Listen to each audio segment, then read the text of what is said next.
We will be conducting tonight's meeting here in City Council chambers as well as virtually on Zoom. Members of the public may listen and watch the meeting on Wave Channel 18 and online through the city's YouTube channel. And if you would like to participate in live public comment, please refer to the agenda for instructions. Carmen from Light of Restoration will be doing the invocation this evening. So Carmen, if you'd like to come up to the podium, please. And the mayor will begin the meeting immediately after.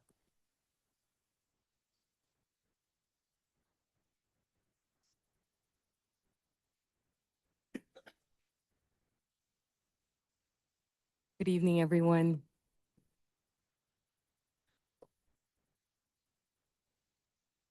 Okay. Father God, we thank you for this evening. We thank you for the privilege of being here, Father God. We bless this meeting. We bless this nation, the United States of America, Father God. I bless every single person that is here today, Father God. We thank you for what you're doing in California, Father God, in this nation, Father God. We thank you for your love, for your mercy. We thank you, Father God, for always being there with us, Father God. We thank you, Father God, for just being here with us. And we bless this meeting, Father God, in Jesus' mighty name. Amen. Thank you, Pastor Carmen. Thank you. Welcome to the City of Lincoln regular meeting of the City Council, Lincoln Redevelopment Successor Agency, and Lincoln Public Financing Authority for June 11th, 2024. I call the meeting to order. Thank you, Mayor. Councilmember Andriotta? Here. Councilmember Brown? Here. Councilmember Lauritsen? Here. Councilmember Joyner? Here. And Mayor Carlskent. Here. Present. Counted for. Next item on the agenda is report from closed session. There was no closed session, therefore no report. Please join us with the Budget Allegiance led by Public Safety Chief Howells.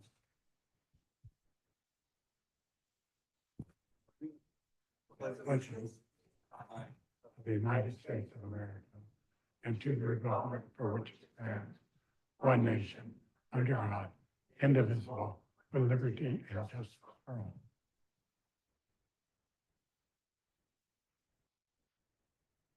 Next item is agenda modification. Does staff have any? Does the council have any? No, Mayor. Okay, we'll go on to presentations. There are no presentations scheduled. The next item on the agenda is public comment.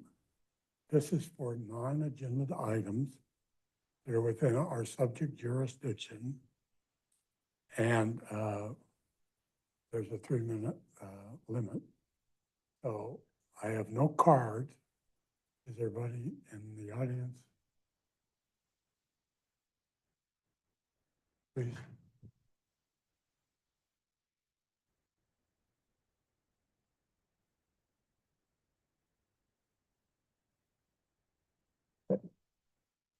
Thank you, Mr. Mayor, council members, city staff, those here in the audience, as well as at home. Byron Chapman, live over by the 12 Bridges area. Two items. Very first one is somewhat rhetorical. At what point in time in the last week did Lincoln actually get closer to the sun? I didn't see it happen. It had to happen at night, obviously. And every time I wake up in the morning, I'm like, it's like that much closer. So just thought I'd bring that up. We call it summer around here. But, well, yeah. With that, I've been in the town a dozen years or so. And in my travels, I'm a pretty patient individual, but last 3-4 weeks is I literally was just driving through town doing what I do.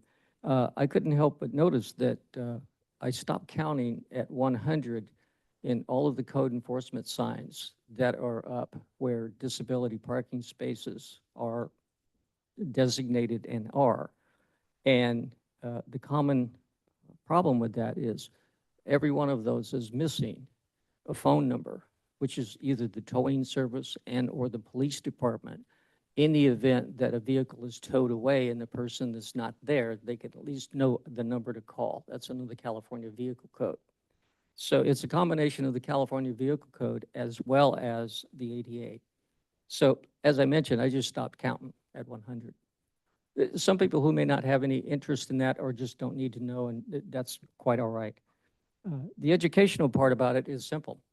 If a person who does not have a placard and does not have a license plate for the disabled, if that phone number is missing, police department can be called, tow truck can be called, it could be ticketed, it could be hauled away, and the person will beat it every single time in court.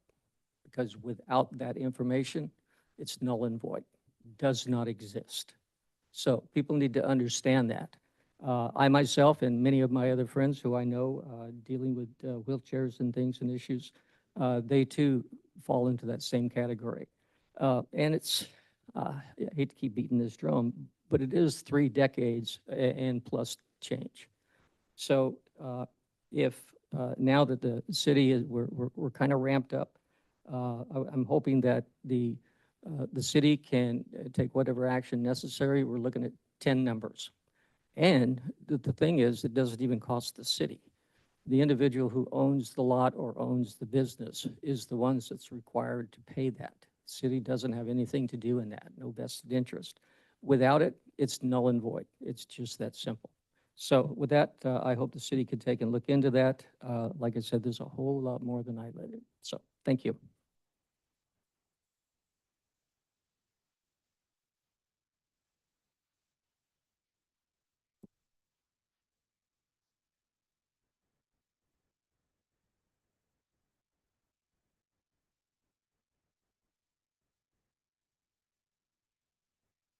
Thank you, Mr. Mayor. Phil Rodriguez with the Lewis Group of Companies. This isn't so much a public comment, but just to follow up with an event we had last summer with respect to the groundbreaking ceremony for Liberty at Lincoln, where we had all of you there and many others, and Richard Lewis, the president of the Lewis Group of Companies, offered to make a $1,000 contribution to each of your nonprofit organizations of choice. So I have received all of those from you, and I have 5 checks signed by Richard Lewis, and I wanted to make sure that you knew, all of you knew, and the public knows all of your choices. So if you can bear with me, and I know Glenn has a clock, so I don't want to get over, but nonetheless, Mayor Dan Carlskit, you chose the Sierra College Foundation Innovation Fund. No surprise with the innovation element in your background. Vice Mayor Holly Andreatta chose the William Jessup University Jessup Fund. No surprise there either with your background with William Jessup University. Councilmember Paul Joyner, absolutely no surprise to me, the Art League of Lincoln and the Feats of Clay. We've been working together with art in the community for a long time, and we're going to have a lot of that at Liberty at Lincoln. So we'll be coordinated efforts with the Art League to ensure that that happens. Councilmember Bill Lawrenson, you chose the Lincoln Theater Company. Great choice as well, and these are all good community serving organizations.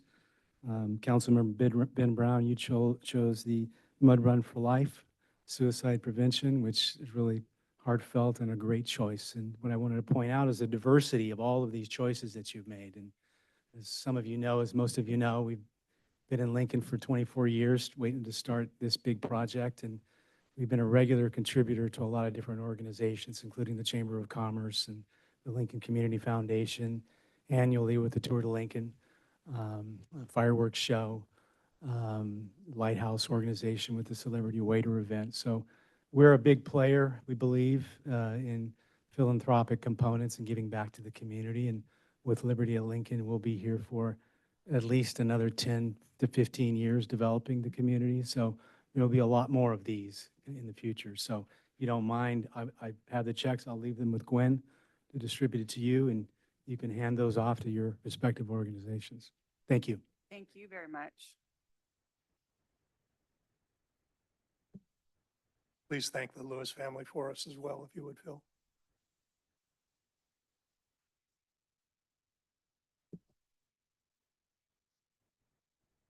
I don't see any hands raised online, Mayor.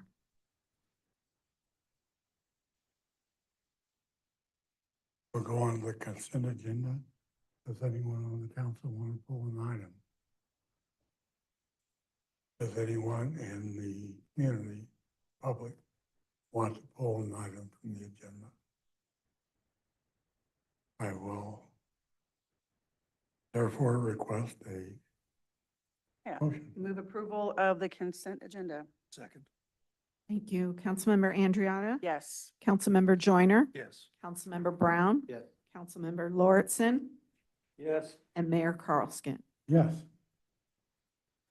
Next item on the agenda is public hearings. The first is to conduct a public hearing and adopt Resolution 2024-120, approving the final engineering report, ordering improvements, and confirming the diagram and assessments for Lighting and Landscape District 1. Good evening, Mayor, council members, members of the public. The city's Landscaping and Lighting District Number 1, otherwise known as the LAD, was formed in 1982 to fund the maintenance of city landscaping, parks, open space, trails, and street lighting. The LAD is comprised of the original benefit zone and 32 additional benefit zones, which in total encompasses approximately 40% of the city's parcels. The city places assessments annually on the county property tax bills to provide funding for operations and maintenance of the improvements benefiting parcels in the LAD. The Landscaping and Lighting Act of 1972 requires that an annual engineer's report be prepared and approved by City Council to set assessment rates each fiscal year. For fiscal year 24-25, the assessment rates proposed for all benefit zones do not exceed the maximum set when the LAD was originally formed, or additional territory was annexed in. The fiscal year 24-25 collection of assessments is estimated to be $3,759,000. City Council took the first steps in the fiscal year 24-25 annual approval process on May 14th with the adoption of 2 resolutions initiating proceedings, ordering and approving the preliminary engineer's report, and setting the public hearing date for June 11th, 2024. This evening, city staff is recommending City Council take the next steps required in the annual approval process by conducting a public hearing, accepting public testimony, and adopting 2 resolutions. 1, a resolution approving the final engineer's report, ordering improvements and confirming the diagram and assessments for fiscal year 24-25, and 2, a resolution ordering the levy and collection of assessments within the LAD for fiscal year 24-25. Following the public hearing and adoption of the 2 resolutions this evening, the LAD assessments will be submitted to the county prior to the June 30th deadline. Staff plan to adopt strategies and alternatives to address the funding issues for the LAD. City staff will come back to City Council at a later date with findings of the analysis and recommendations for consideration. That concludes my presentation this evening. Myself and the city's consultant from Francisco & Associates are available for any questions you may have. Very much, Matt. Does the council have any questions? Any questions from the audience? This is a public hearing, Mayor. That's right. I'll open the public hearing. Any testimony from the audience? None The online. online. Close public hearing. Mayor, could I ask an adjacent question to this? Looking at the staff report and, so I don't have any questions about the engineer's report. I think that's fine, but the number of the city contribution to cover the benefit, because we know that these things have deficits. This solar project that we're getting ready to do, those savings, when they finally come in, will that help to offset this, or will that be just to offset other costs? No, you're exactly right. We don't expect that the savings will be significant enough that we're zeroing out the general fund's Well, yes, contribution. yeah. But the way it's going to work is, for the system that's located out at Public Works, the large one, we will be able to essentially, I'm simplifying this, but we're going to essentially be able to use energy credits in some of those assessment districts, which will bring down their power cost and therefore reduce the subsidy that the general fund's adding. And we'll do it proportionate to the size of the area. Okay, perfect, thanks. Any other? Yes, I'll accept the motion. Can we do these together, Christine? Want them separate?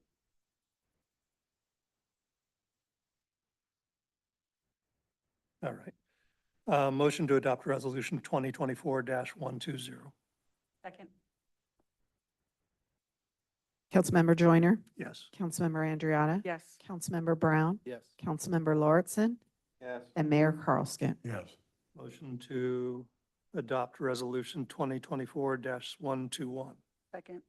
Thank you. Councilmember Joyner, Yes. Councilmember Andriotta, Yes. Councilmember Brown, Yes. Councilmember Lauritsen, Yes. and Mayor Carlskent. yes. Next item on the agenda is to conduct a public hearing and adopt resolution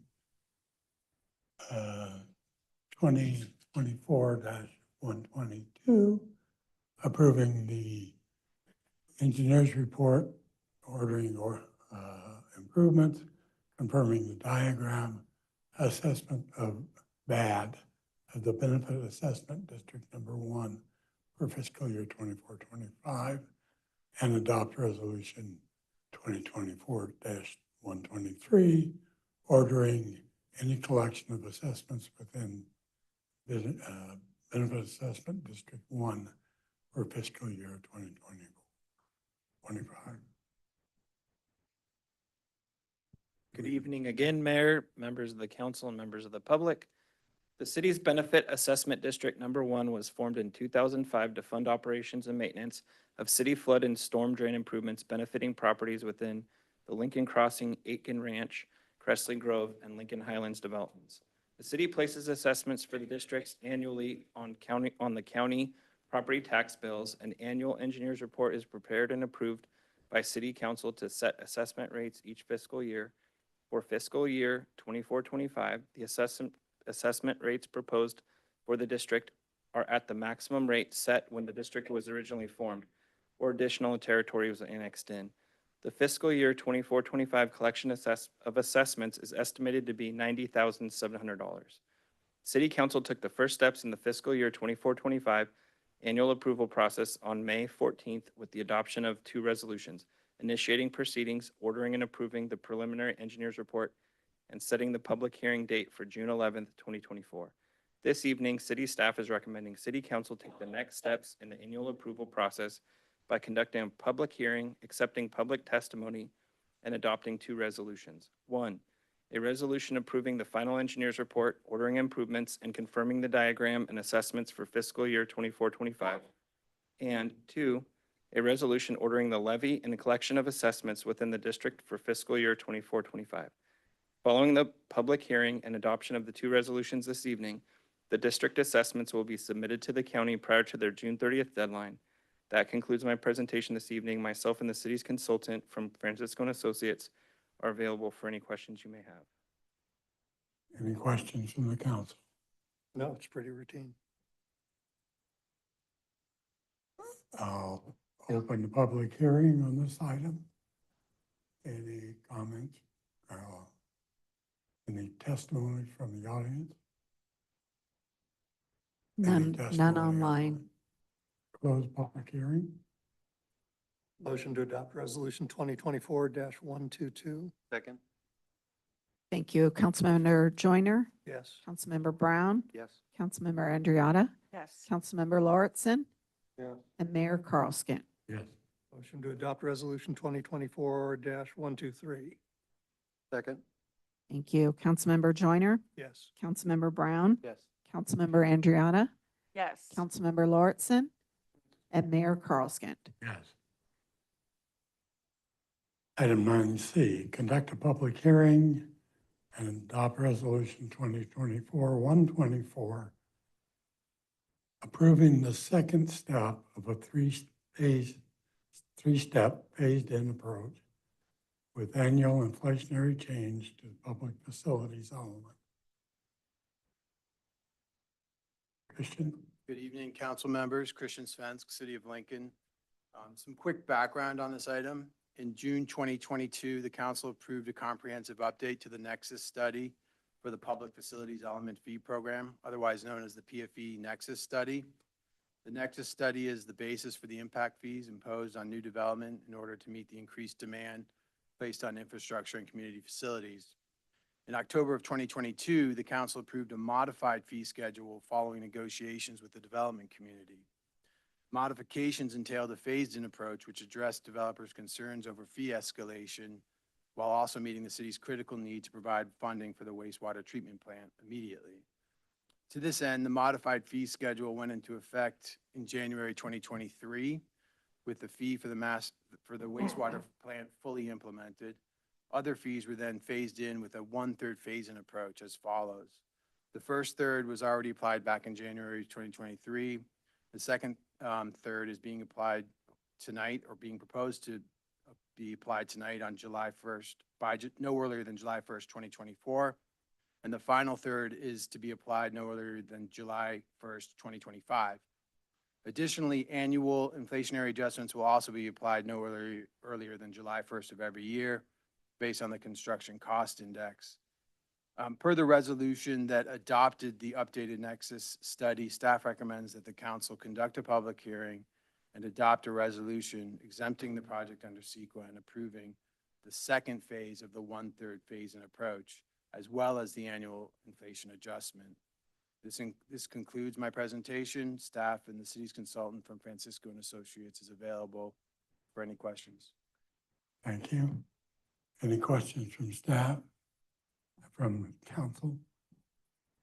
No. I'll open the public hearing. Any testimony from the public? Seeing none, None online, Mayor. hearing none online. Close public hearing. Accept a resolution, accept a motion. I move to adopt resolution 2024-124. Second. Thank you. Councilmember Brown, Yes. Councilmember Andriana, Yes. Councilmember Joyner, Yes. Councilmember Lauritsen, Yes. and Mayor Carlskint. Yes. Now we go on to item 10, general business. 10A is adopt a resolution 2024-125, authorizing city manager to execute a master equity lease agreement with Enterprise Fleet Management.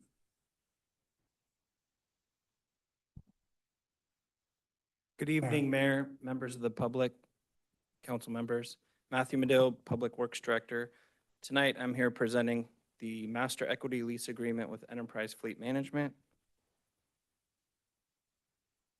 The presentation overview will include a brief overview of the fleet planning analysis as prepared by Enterprise Fleet Management. And 2, our proposed vehicle summary for the vehicles we're proposing to lease. And 3, our staff recommendation. We engaged Enterprise Fleet Management probably about 6 months ago to take a look at our fleet. And we have a light and medium duty fleet of approximately 122 vehicles. And looking at slide 2, as you can see, there's 54 of our vehicles that are 2014 model year or older. And historically, we have had an irregular practice of replacing vehicles. There's several budgetary constraints when making large capital investments. And one approach to moderating those impacts would be a lease program. And that's what we're discussing tonight. We have presented this in detail in April. So tonight I'm keeping it short. The proposed vehicle list that we have developed included collaboration with Public Works, the Police Department, IT, and Code Enforcement. We have a total proposal of 12 vehicles for lease. For the Police Department, they had an original budget of, I believe, $280,000 that was going to be to purchase 4 Durangos. And what we've done is spreading the lease term out over 5 years allows us to advance for much-needed vehicle purchases. And on that list, that's a replacement of the Ford F-250, the Silverado 1500, as well as an additional 2 Interceptors with Chevrolet Tahoes. And I'm not sure if Officer Williamson's here in attendance or Chief Alves could speak to the need for those vehicles, but as you can see, the current odometer readings tell the story, and that is in the 5th column, the current odometer readings, as well as the age of those vehicles. IT, code enforcement, they both have 1 vehicle request that was not originally included in the budget. Due to the public works leasing of the parks vehicle, that actually freed up the funding for the code enforcement vehicle. So there's no additional budget required for that. For the 1 IT vehicle, there is a budget augmentation of $12,000. That's the only additional increase to the budget for this 2-year budget cycle. But in future years, there is an additional impact. And I believe to the general fund, that's approximately $155,000 a year. And with that, I'll just make the recommendation, adopt a resolution authorizing the city manager to execute a master lease agreement with Enterprise Fleet Management and execute the purchase orders to lease 12 vehicles. Now, we do plan, if we do in fact engage this program, that we would return every year with any future vehicle procurement proposals and report back on just the program in general annually. And I'm available for questions, as well as Drew Kellogg and Kayla Hendershot from Enterprise. They're both here in attendance if you have specific questions. Yeah, That are there concludes any my questions presentation. from the council? No, you guys were pretty thorough last time. Yeah. Any questions from the public about the lease program? I don't see any hands raised, Mayor. Okay. No further discussion. No, but I guess what I will say is, there was a time when we could not afford any new vehicles, when officers, I think I've said this before, when officers would be transporting someone they'd arrested to the jail and have that vehicle break down on them with the prisoner in the back in the middle of the night. Mm. To be in this place now where we can provide safe, well-operating vehicles, not just for our public safety team, but for everyone else is, from where I come from, a remarkable accomplishment. I'm really pleased to see it. So I'm going to be very supportive of this. Matt, I'm wondering, did you ever, and you may have mentioned this to us last time, did you ever calculate the delta between what it would have cost to buy that same list of vehicles and what it's going to cost us? You were talking about $150,000 hit to the general fund each year hereafter. I did calculate that with the finance charges are, I believe the current rate is somewhere in the neighborhood of 5%. So just like with any car loan, we would be paying that interest, I believe, and maybe Enterprise could speak to it. I know it's in the staff report, but I believe the other charges, I think they charge, well, let me look at, I don't have That's that okay. number I was just readily wondering available. what the difference but was, there whether is there an was a savings there. Obviously, it's nicer to be able to spread this out and Yeah, and what I would like to mention, since you're asking, is just some of the qualitative benefits to the program. These include the safety enhancements that we don't have, the increased fuel economy on the new vehicles, and I believe I can get back to you on the delta on the cost. There, if you just look at the finance charges and the cost of the program, there is an additional cost, but when you recapture the equity and you actually fully subscribe to the program and you sell the vehicles at the end of the lease term, you recapture that equity and you roll that in and build equity in your fleet to where you're driving down those monthly expenses. But that's actually best demonstrated in those fleet analysis slides. And I believe, maybe, Kayla, do you want to answer this question? Okay. I think they're probably better to answer that question. She's back there waiting to see if you So if you look in the first, so the orange line is what we believe you're doing today, how you're spending, what you're spending over the fleet with fuel maintenance and everything. The second line below that, the green line, where you see that we're gonna lease the 12 vehicles. To purchase these vehicles with the cost of the lease and the equity coming back, in year one, including what you're gonna spend on maintenance and fuel, we're actually gonna free up about $428,000 for the city. So that's just in year one, that'll show you in that green line. And then year over year, transitioning over to the lease program, we estimate over the next 5 years, we'll free up about $656,000 for the city. That's what I wanted to hear. Thank Okay, you. good. I have, So Matt, did she just run to the ropes and tag you? So that- Yes. Yes, exactly. Thank you, Kayla.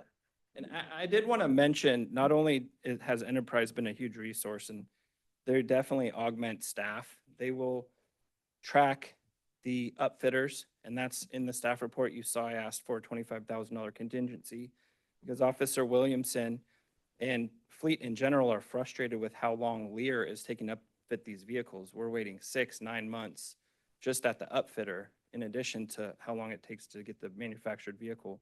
So we're looking at a second upfitter that costs a little bit more, but they can get us in the queue and we can get the vehicles. So we have the 4 Durangos we ordered, probably a year ago. We're still waiting for those. And they're now included in this program, which freed up the capital. So it worked to our advantage. But we are looking at trying to get these vehicles now. Some of them, like the Tahoes, they might take over a year. So we're gonna, Sean will authorize, if approved, Sean would authorize these purchase agreements or lease agreements, but most of these vehicles are gonna be probably 9 to 12 months before we get them. And one other aspect I wanna mention, it's something I learned very recently with the Advanced Clean Fleet, where in 2024, we have to purchase for the heavy-duty fleet vehicles that exceed 8,500 pounds. If we buy an internal combustion engine vehicle, we're obligated to buy a zero-emission vehicle. So we reported in April, we were gonna purchase the diesel sweeper. The electric sweeper wasn't a good, it wasn't a heavy-duty piece of equipment. And we're buying the electric flatbed with EECBG federal grant money from the Department of Energy, $75,000. And we're gonna get a $60,000 California HVIP grant. What we learned was, if you use grant funds, that does not count towards your 50% match. That can only count to exceed the requirement. So the police department, you notice, is taking a Silverado EV. The Silverado weighs 8,502 pounds. So that, we're not using grant funding, will be our offsetting match for the diesel sweeper. So in the future, you might see more recommendations for Ford Lightnings with the extended battery pack or Silverado EVs, because it still is a lot less expensive than buying a heavy-duty vehicle, which are usually at least double, if not 250% more than a comparable ICE vehicle. So we're gonna leverage that to the extent possible. I did have one simple question. On the list there's a vehicle for IT, which I'm assuming because we have multiple buildings, right? If you have to travel to other, does IT have a vehicle now? Yes, they drive a pretty old Jeep Yeah, of some kind. okay. They have a Liberty. Jeep Liberty, Yeah, That a is 2004. a little faded. yeah. Oh, I'm Lived in. But not yeah, opposed to it in any way. I was just curious. yeah, they use it to kind of, because they provide IT services at all of All our over the city, facilities. mhm. And we'll end up probably using that car as a pool car. So if other departments need to go on trips or whatever, they can rent it.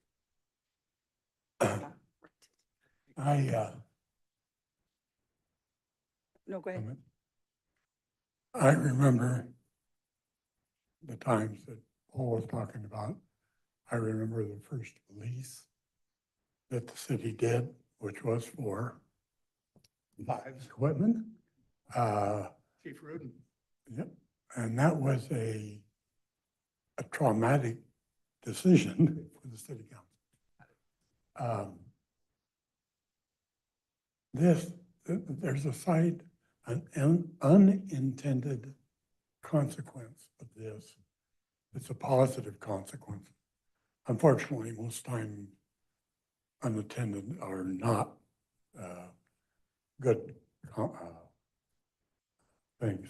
The unintended consequence is a cohesive plan for equipment over the years, not year by year decisions. This is the way businesses operate. We never bought vehicles. We didn't buy computers. Everything was leased because you end up with new technology in the case of vehicles, for instance, safety things, just automatically because you're changing them out more frequently. So those are unintended consequences, and they're good consequences. So I can't,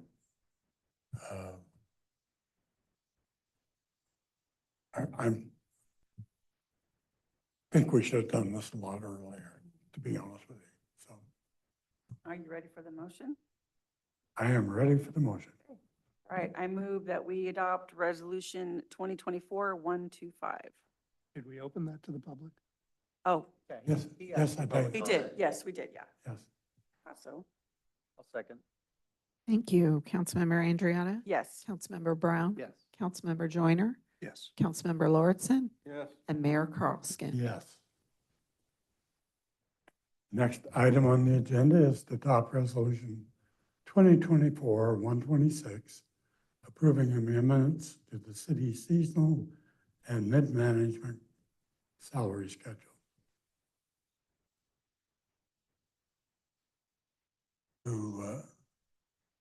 Who's presenting that? Veronica? She's over there writing. Was she asleep? Did I put her to sleep?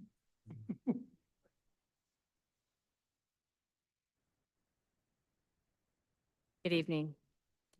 The item before you is a request for revisions to two separate salary schedules. The first one being a seasonal salary schedule that we need to revise to increase the band for the purpose of accommodating the changes to minimum wage in January 2024.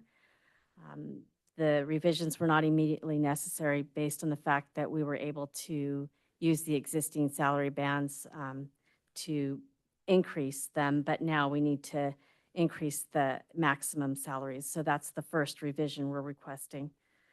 The second part of this is to add two separate classifications to the seasonal salary schedule. The first one being the maintenance worker series, and the second being the refuse truck driver.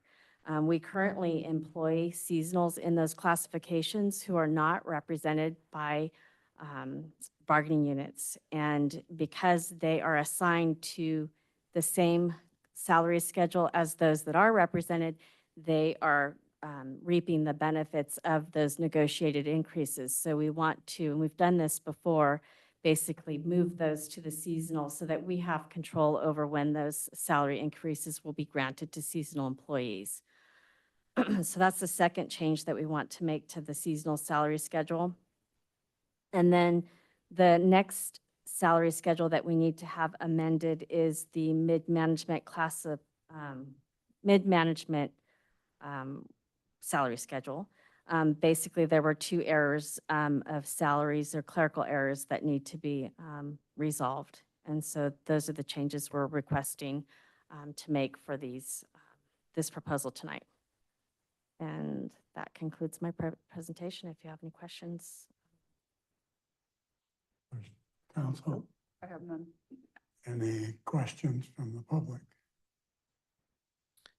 Any? You do have a hand raised, Mr. Chapman. I didn't see it there. Sorry about that, Brian.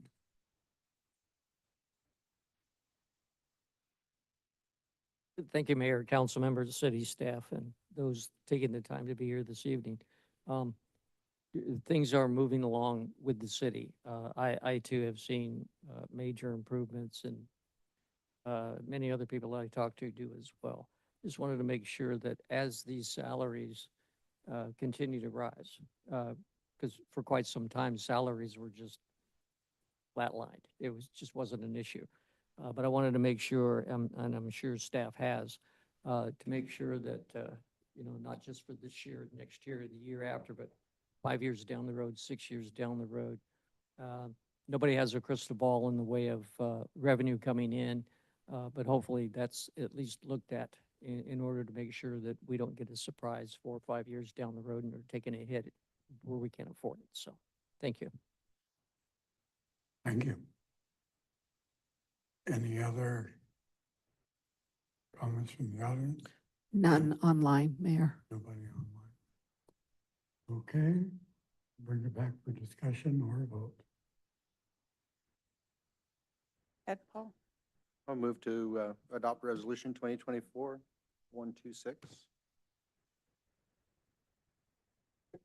Thank you. Councilmember Brown? Yes. Councilmember Joyner? Yes. Councilmember Andriotta? Yes. Councilmember Lauritsen? Was that a new title, Council Mayor? Is I that what it was? know. Mayor Carlskint. Yes. Like it. Next item on the agenda, 10C, adopt resolution 2024-127, authorizing the city manager to enter into agreement with the Light of Us Restoration Foundation for mental health support for an amount equal to $50,000, and authorize the augmentation of $50,000 to the unencumbered balance. Thank you, Mayor, and good evening, Council. So Nita and I both worked on this quite a bit. We discussed it last meeting at your standard allowance and ARPA funding discussion and adoption. And just for those who don't know, one of the requests that we received when we were looking at support in this area was that there is a newer, not new, but newer nonprofit here in Lincoln called Light of Restoration Foundation, and they provide counseling and mental health and support services to families and persons that are struggling with domestic violence. Also, and I just learned this from our folks that are here this evening, also known as intimate partner violence in the Latino and Hispanic community as their primary area of practice. And currently they are operating here in Lincoln, and they rent space out of the Women's Club. And one of the things that they pitched to city staff was that they wanted to formalize and professionalize, especially their workspace, but sort of, and they're going to speak to this better than I can, but to sort of jumpstart their nonprofit and expand services in Lincoln. And it's a really interesting, and I'm always a fan of nonprofits that have a very specific and direct service that they're trying to provide versus some nonprofits that are just super broad. This is a specific type of service that is needed, unfortunately, is needed all throughout the country. And they serve a very specific population that we don't have a ton of nonprofits in Lincoln that serve certain aspects of our Hispanic community, of which, at least based on our data that NITA pulled, is roughly 18% of our population is Hispanic and Latino here in Lincoln. So what they intend to do with the dollars is to use it, and they're already working with Aaron to find a professional office space. We preferably love to see them in the downtown area, and they'll use that as their counseling center where they come in. There'll be administration and counselors, and it'll be a safe and private place for people to go have that service provided. When the council discussed this last meeting, there was some discussion about, hey, since this is a newer nonprofit, perhaps what we do in terms of the allocation is $50,000 is allocated, and then in 5 to 6 months they report back. By then, I'm sure they'll have the workspace. I'm sure they'll already be moving along providing services, and council reserves the right to add another $50,000 to that to fund the next 6 months. And so that's the agreement that you have in your document. And I'd like to invite our folks from Light of Restoration up to just add to my presentation a little bit because they can speak to their services a lot better than I can. So if you'd like to come on up.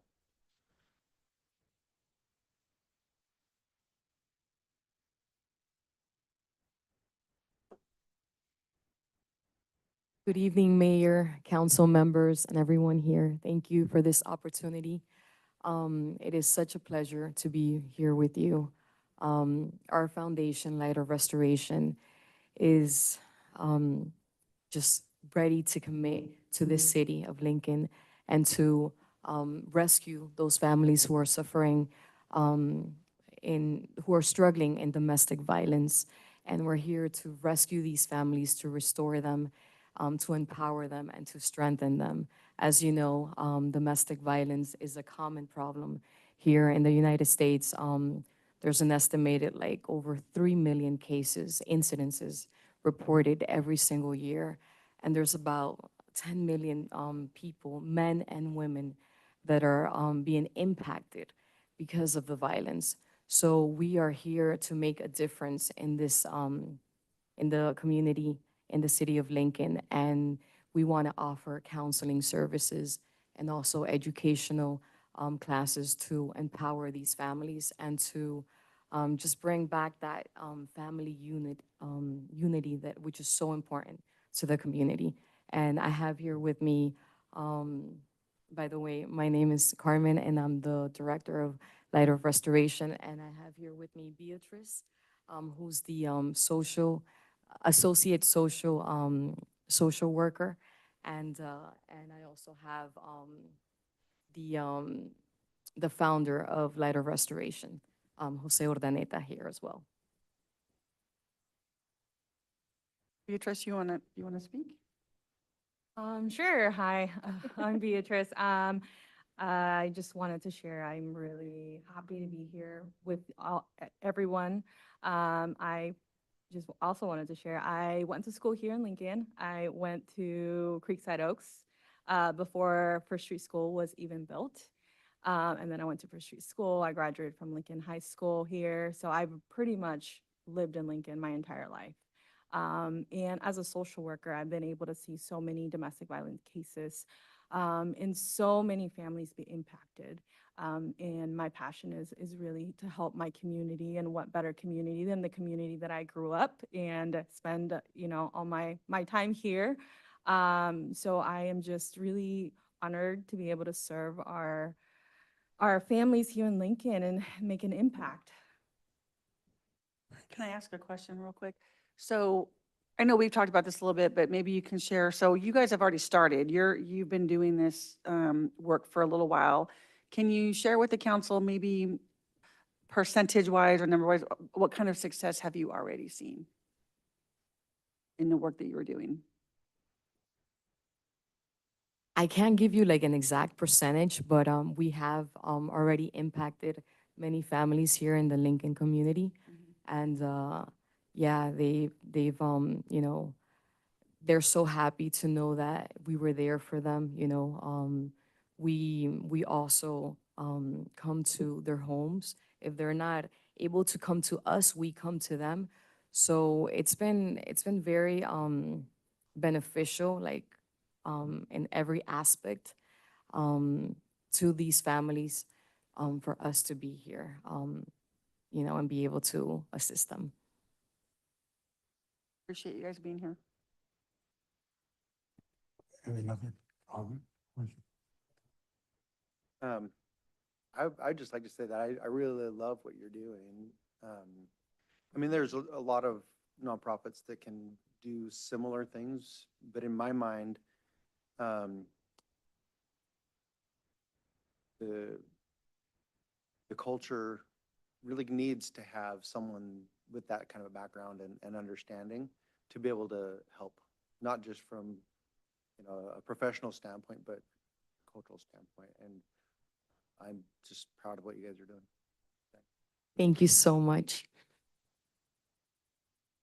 I think the only thing that I would add, really a note for ourselves more than anything, is let's go ahead and get this revisit on the calendar for November, December. Because I think you're going to be greatly successful and we're all going to want to throw in behind you. But I want to make sure we've got it on the calendar and planning for it rather than as we get near the holidays, letting it slip through the cracks. We don't want to do that. Open it to the public. Public.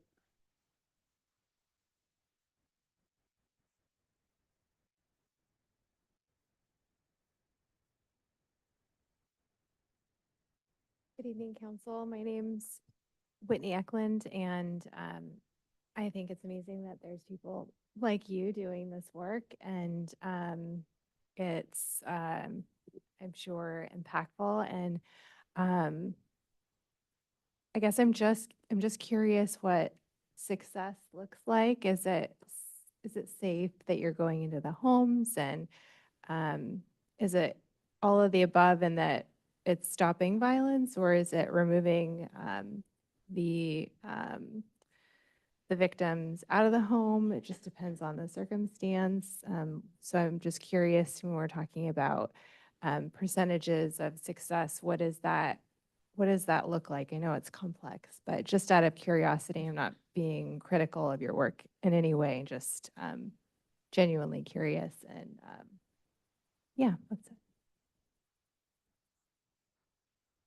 Yeah, so success can look really different for a lot of people, different families, really depending on what the need is. Safety is always first and foremost, depending on does a mother or children need to be removed for temporarily? Does a restraining order need to be put in place?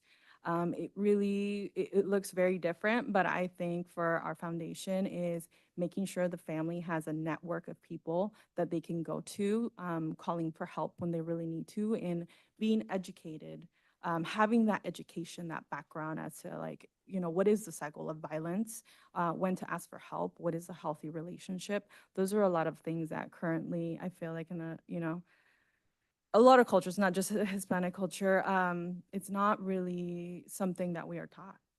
And it's something that I feel, takes a lot of time to be able to understand, you've been in that cycle, and how do we break that cycle? How do we make sure that you have a network of people that can support you? And when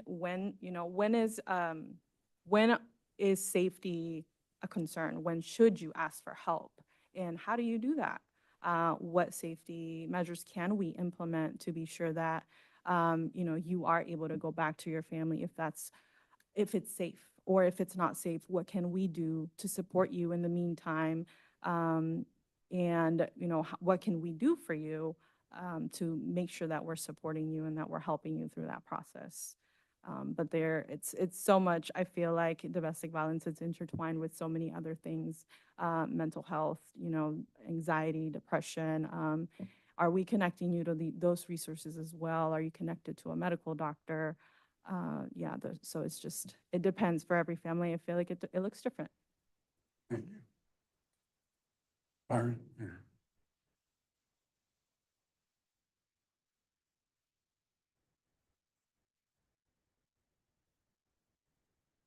Once again, Byron Chapman, Mr. Mayor, council members, city staff.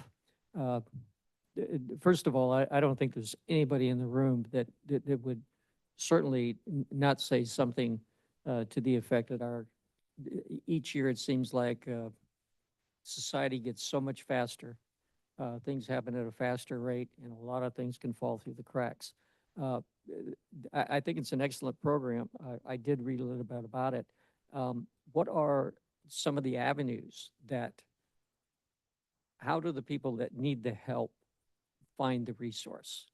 I'm sure there's a couple of ways that I can think of, but how does that work in order to make sure that we're trying to close that net so that they don't, again, fall through the cracks? Thank you. Thank you.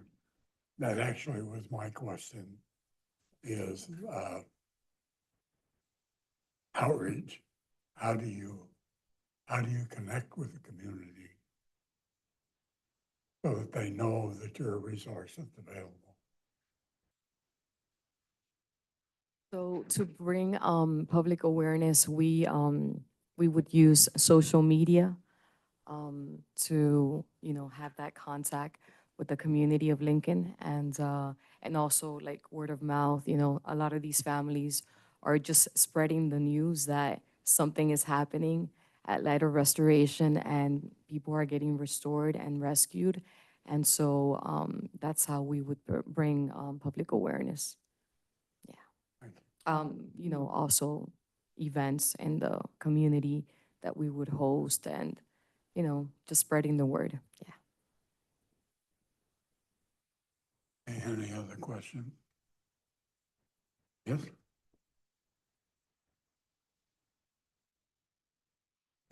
Would you like to come to our mud run event on Saturday? Okay, because ours is all about mental health and wellness, suicide prevention. You need to be there. So we'll text. Okay. Thanks, Kelly. Appreciate that. I think that was just a Right. business deal. Yeah, there you go. Any other questions from the audience? Anybody online? No hands are raised, Mayor.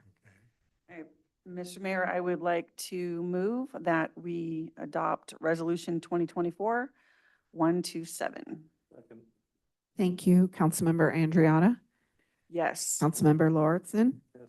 Councilmember Joyner, Yes. Councilmember Brown, Yes. and Mayor Carlskent. Yes. Thank you, Bill. Thank you very much. Thank you Good very luck. much. Yes. Now we move on to item 10B. Resolution 2024-128, allocating $100,000 to be allocated to the 4th of July activities. Determine which agency should administer the funds and authorize the city manager to execute any documents necessary. Thanks, Mayor. So again, kind of a spillover item from the last meeting. The council decided to direct $100,000 endowment out of standard allowance dollars to go towards the 4th of July Foundation. And I think it's safe to say that two things are happening here. The 4th of July Foundation, in every community, at least that I've worked in, it's a challenge to raise enough money to do the event, especially if it's a big event every year. And that's no different here in Lincoln. The second issue is that the cost of putting on the event, the expectations of what's at the event, what was once a fireworks show that went on for probably 10 minutes with little else is now a much longer show and includes fun stuff for kids and families to do and builds off of parades. And so it has increasingly become a larger event. And so more funds need to be raised every year. And so one of the things we discussed was that the last few years, there have been not major shortfalls, but a couple of little shortfalls where the city was able to come in with some in-kind help or cover some minor event cost just to bridge a small, couple $1,000 typically gap. But I think the reality of the community growing and that this is a draw way outside of Lincoln every year is that this would be a challenge. And so we kind of thought, what is something that we could do to create sort of essentially a backstop or an insurance measure so that in those skinnier years in terms of fundraising, there's still dollars in the bank account to supplement and have the event move forward. And the other reality, and I think it was just say it publicly because we've all discussed it on various levels privately, is that if for whatever reason the event, the foundation couldn't move forward with an event one year, the reality of it is it's become such an important event in Lincoln, you're going to have lots of members of your community here at the very next council meeting wanting to know when the 4th of July event's going to happen, even if it's not on the 4th.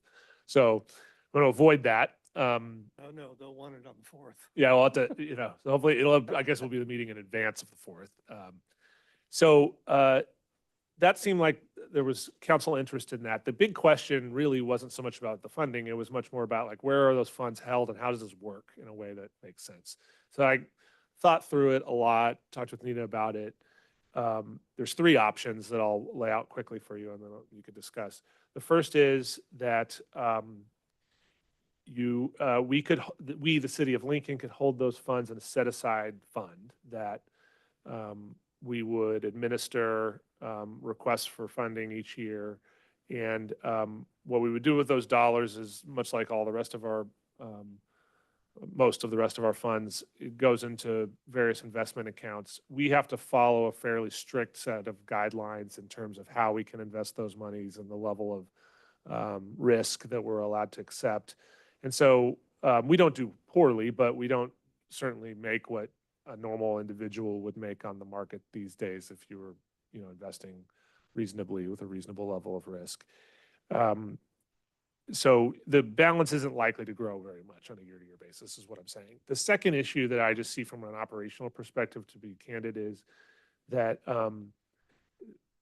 depending on the gravity of the request, this could lead to some really awkward situations on a staff level, where I certainly don't want to be the city manager that decided not to fund a request from the 4th of July and have the event not occur one year. I think that'd probably be my last year here. So because of the importance of the event, there'd be an incentive, someone would be incentivized to make sure that that always happens. And I think that creates sort of an awkward situation. And I don't think it also puts the council in a very tenable situation to have those requests go directly to you. So that, for those reasons, we're less excited about that. I think we can build measures around it to avoid some of that if we had to. The second option is, well, let me go to the third option and then we'll go back to the recommended one at the end. The third option would be just to simply give the funds to the 4th of July Foundation themselves. If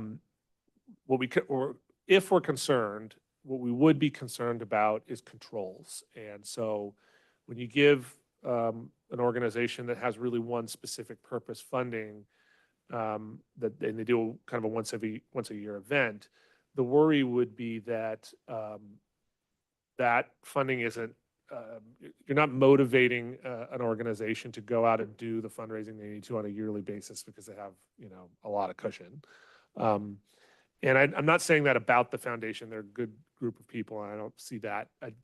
We just have to recognize that over a long period of time, different people end up on boards, things change. And so that is a little bit of a concern for us. The third, what we think is probably the easiest / best option, is the Lincoln Community Foundation was established to serve nonprofits in Lincoln. And they do a pretty good job of that. They also contribute funding, I believe, every year to the 4th of July event. And they would receive these dollars, set it aside in its own endowment fund, invest. They're able to do a little bit better than us in the marketplace, and so be able to get I think Jan told me, do you remember, Nita, 6 or 7% return? Which is pretty good, honestly. I mean, 7% is really good over year. And so ideally, the way this would work the best is that unless it's just a really strange event, the 4th of July Foundation never requests anything under the balance, because every year they're either meeting their fundraising goal, or if they're not, they're just taking whatever the interest earned or dividend earned is and using that on a year-to-year basis. And that would allow the fund to grow and grow over time, and then eventually, you could use it for some added benefit, or just always have a security net.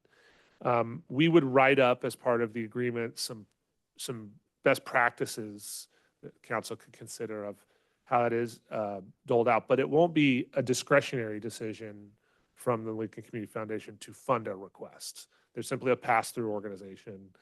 I don't think they want to be in a position either of what, do we want to spend this extra money because we need more porta potties or this? Those value decisions lie with the board. So we think option 2 in your report is the best option, just in terms of efficiencies.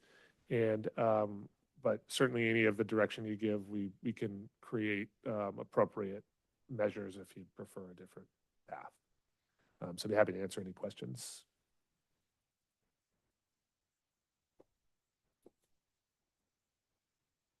No questions. I'm perfectly comfortable with having Lincoln Community Foundation hold it for them. And I think the 4th of July Foundation board is good with that too. Yeah. As staff said, that was not just the 4th of July, but the Community Foundation was established by a previous council for exactly this type of purpose and use. So I agree, that is the best way to stay on track with the intentions of that organization, the intentions of past councils, and moving forward to be able to have a measure of control over that.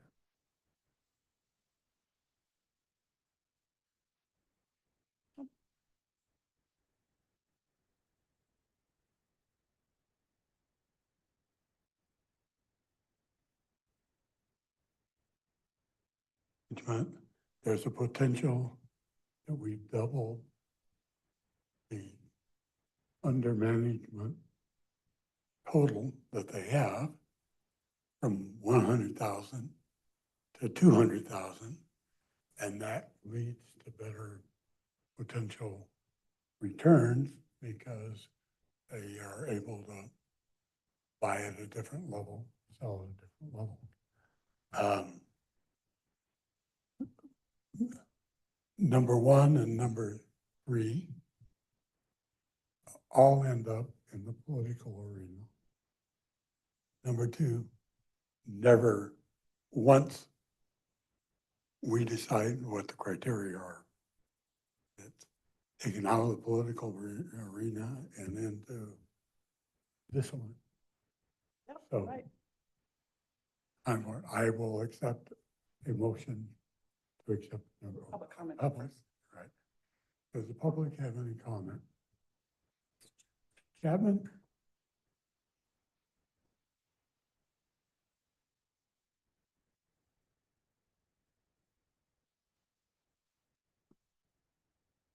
Last time up here tonight, I promise. Again, Mr. Mayor, council members, the city staff, and those hanging in there with us. Everything that's covered, I think it's definitely a workable plan, and it puts everything in place. I've often found over time that if an individual or a group of individuals have skin in the game, they have a tendency to put a little bit more effort and a little bit more thought into how to make that work. I'm just thinking, could the city entertain a level of whatever programs or how the public can be involved in donations, whatever that may come out to, just to make sure that everybody, I don't want to say it's a free concert because nothing's free in this world, but by having that little bit into the game, I think will help keep that alive and make it push forward. And then it doesn't just become the city of Lincoln, it becomes the people who come to it from other places, but certainly for Lincoln itself. Thanks. Mayor, if I could just, so I understand the thesis, and I think that there probably are promotional things that we can do to kind of help remind people, hey, this is an event that's put on and paid for by us, the community. Because I'm not sure that everybody really understands that. But I will tell you, just having gone through this before where an organization fell apart and it became the city's event, people do not want to donate money to the city of Lincoln beyond the money they already pay the city of Lincoln. And it's a psychological thing because we can say, hey, this is actually for the 4th of July event. And my experience is that that's a really tough fundraising perspective to be from. But we could certainly do a little bit more in helping people understand how it's paid for. Right, well, and I'll have to say too, that they can always use more help, but the foundation volunteers are constantly pushing it out to the public. They do all kinds of different events, fundraising things, promotions, that kind of thing. They make it well known. Of course, I think we might be able to come up from a city perspective of some creative ways to help bring attention to what they're doing. We're not the ones fundraising, but bring attention to that. So I'm sure there's something we can do, like you said, Sean, but I think unless you're living under a rock in this town, you hear about the 4th of July a lot moving up to it because they do a lot of promotion. So, obviously there's always people who say, what, but this is what we're known for and people are well aware of it.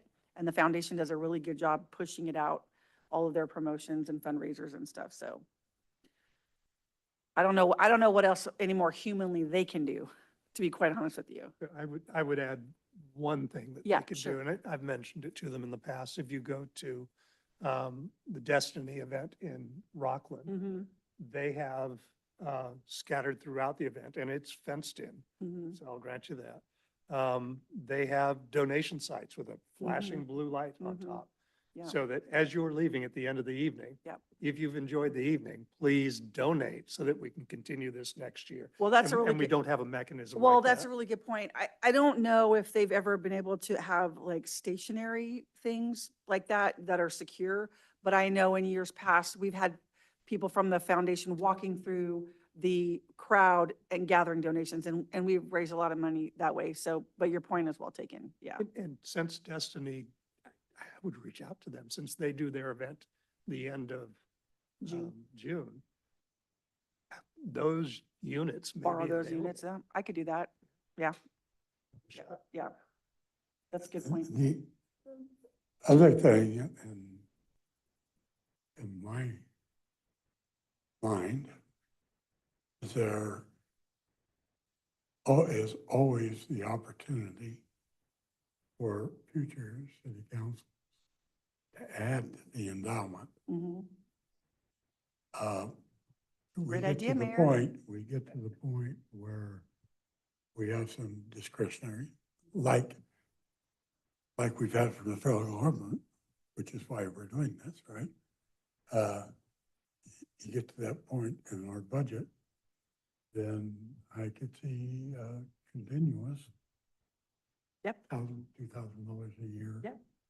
Addition to the Right. endowment, Yeah. not funding for the event. Right. Well, and So- I will pass this on to you, Mayor, because I know this is always one of your concerns. My discussion with the foundation, when we passed this the first time and they were fine with, Lincoln Community Foundation keeping, one of their board members, and they all agreed, said, I would actually like to see this money sit here for a few years. So they're not in a hurry to like pull it out. They, the principal anyway, they want it to build up. So, Well, that's where you have endowment. yeah. You work on the. No, exactly. But I interest. mean, even, the interest, which I'm not saying they won't ask for it, but I'm saying they're very aware that what it's for, how it works, and they want it to build as well, not just, Oh, I get- see what you're you saying. see what I'm saying? You're saying not even give it out. for Because continuing. you're always concerned that they don't raise enough money, then they want to pull it all out, that they're not going to want to do that. They are very aware of, yeah. So, and as usual, we've spent more time on 4th of July than any other item in the agenda. So I'm going to I go ahead wonder and, why. yeah, make a motion to adopt resolution 2024-128. Thank you, Councilmember Andriotta. Yes. Councilmember Brown. Yes. Councilmember Joyner. Yes. Councilmember Lauritsen. Yes. And Mayor Carlskent. Yes. Awesome. With the understanding that's as staff recommended. Yeah. Option two. Yep. Option 2. Yes. Yep. Absolutely. Now, next item on the agenda is city manager report. Thank you, Mayor. Two quick items. Just going to plug, Feats of Clay is having their public reception this Friday from 7 to 8:30 PM. And if you're, if you are interested in attending, that will be at the Art League of Lincoln on 6th Street, so right across the street here. And I just am plugging that partially because we, the city, are a sponsor of that event, and the Art League has really done a lot of good work with a few folks, some of them in this room, to try to resuscitate Feats of Clay back to what it was when it was the event that everybody loved so much. And I think it won't be quite that this year, but I think there's a really good chance in the following year and the year after that we can return to that and grow it. And there seems to be a lot of interest in that. And the Art League has been a really great partner with us in adding a lot of value over the last year.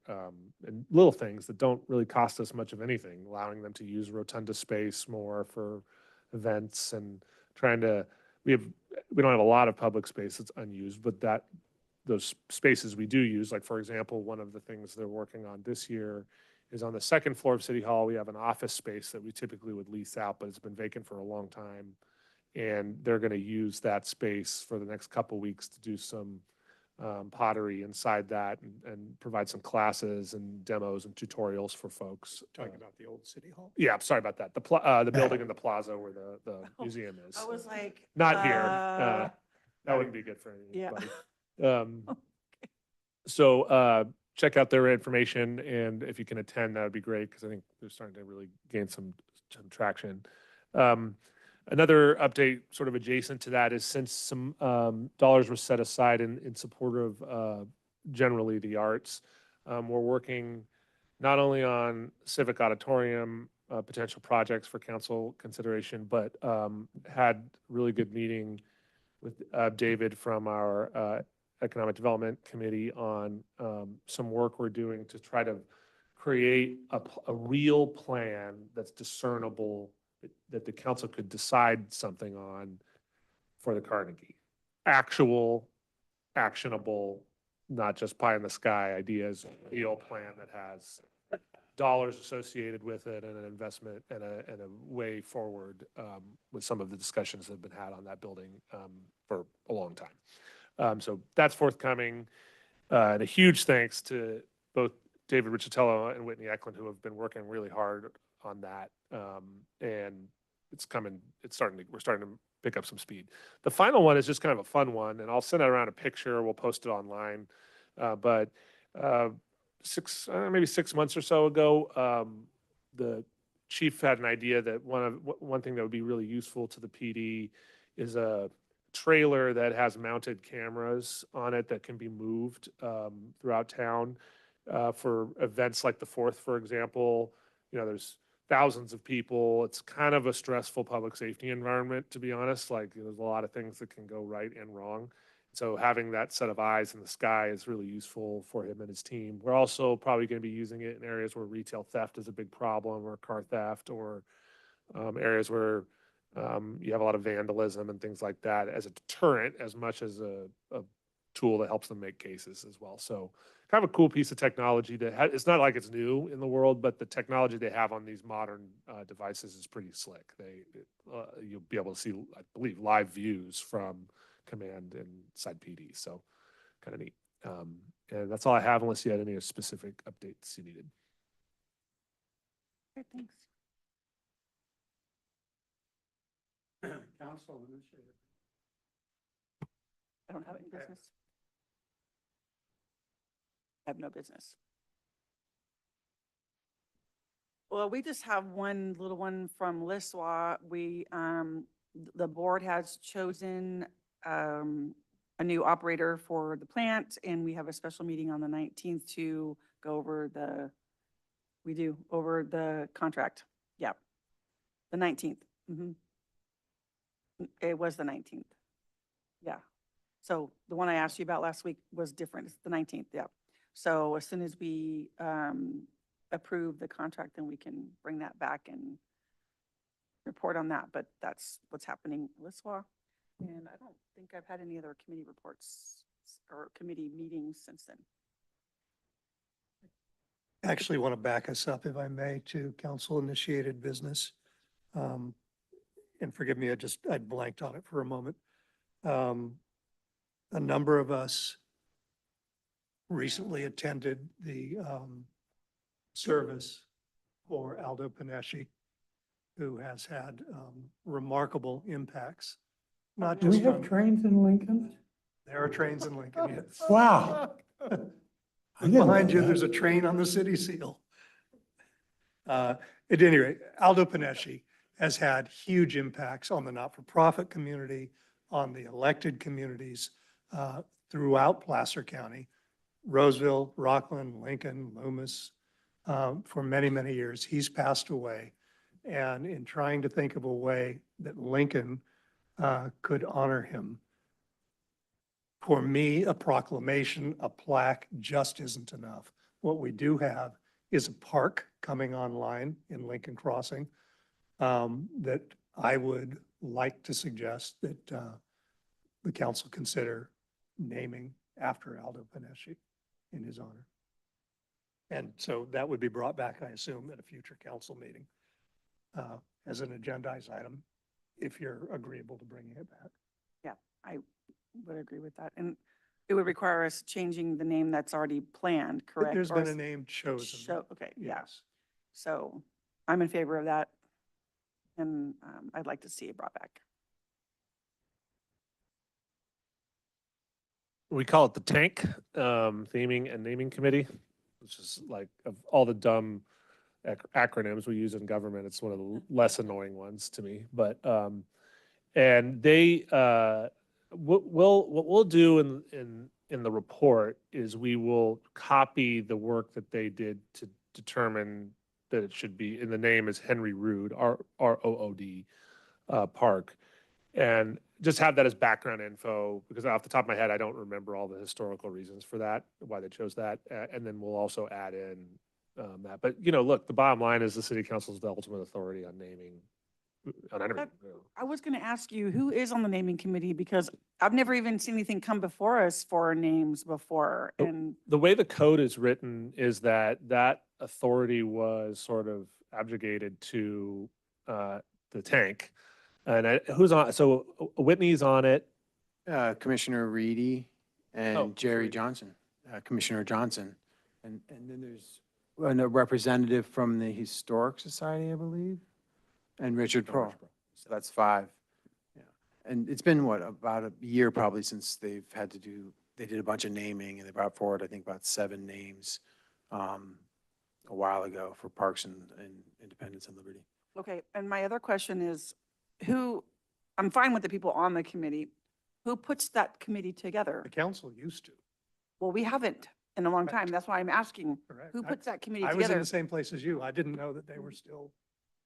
I I don't know thought if it it's was a defined, is it planning defined under the commission. code where the planning commission nominates a subsection of themselves? I think that might be, we'll pull that up. I don't know how it's written. I'm but- actually So in the it code. was a city council appointment and the code was changed so that it would be a subcommittee of the planning commission. And I believe the city council had a discussion to augment that with the archive, as well as, like, Richard Pearl is not part of the planning commission.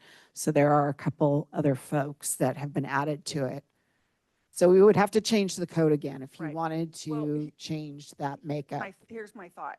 I don't have a problem with, and I don't want to make more work for staff, but I'm going to. I don't have a problem with the planning commission creating this subcommittee and doing the research and coming up with names.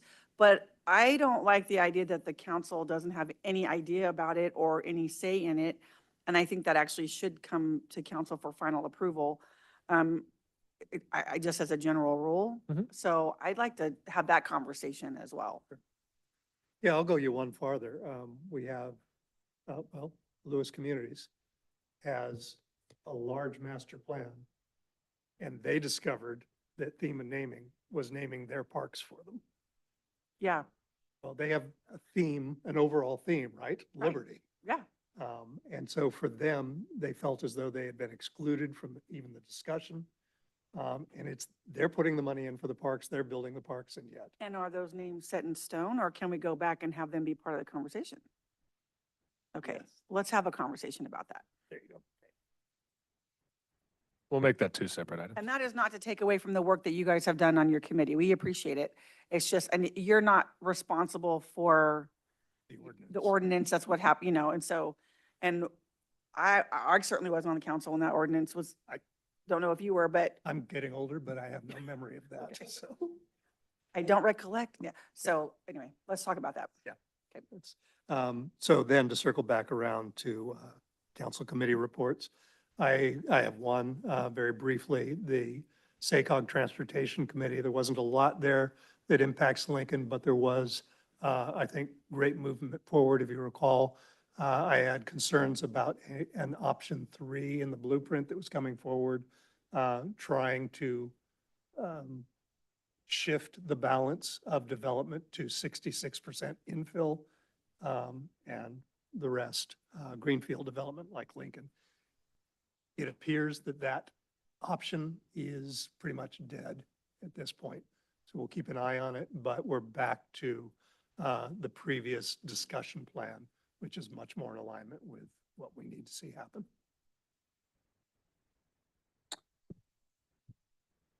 Yeah, we went to the flood board meeting yesterday, and they have a new executive director. Came up from San Diego, tons of experience. Of course, he had to deal with the flooding and stuff down in San Diego area, and so he's got a lot of experience, and we welcomed him, and or creek cleanup and stuff. Right off the. Of course, I don't remember. Okay, I just, yeah. Thanks, Holly. Well, that does remind me that WAPMA's new general manager is starting June 17th, I think. And so his name is Scott Schultz, and he comes from the Waste Authority in Yuba City, Marysville, Yuba City, and he's going to be really good. So we're excited. Ben was gonna ask. his Yeah, name what was. was his name? Yes, I would run a step ahead of you. Yeah. I'm gonna tell you his name. We're not gonna end until we Okay. do. I'm just curious if, you know. I'll tell you. Go ahead, I'll find it. I had a committee I didn't attend because of COVID. So I couldn't attend. LAFCO, but it was a strategic planning meeting. Anyway. Next item is information items. Just simply that Paul and I attended Aldo's funeral service. Oh, yeah, Sean was there, yes. Well, I went to the mass at the church, and then we all went to the celebration of life at the grounds. And it was just really nice to see so many people there, just to honor him, and it was nice. Yeah. Carol and I were not able. She served on the Placer Breast Cancer Foundation Board With Aldo. Aldo for years. Anyway, Anyway, Anna and I attended the vigil Thursday night. Oh, Very, good. very moving. The vigil on Thursday night? Okay, good, yeah. I had a WAPMA board meeting on Thursday night, so, but thank you for doing that, Bill. okay, That's it. Okay, Derek Gady. Derek Gady, thank you. thank you, Ben. Meeting's adjourned. Awesome. Thank you, Steph.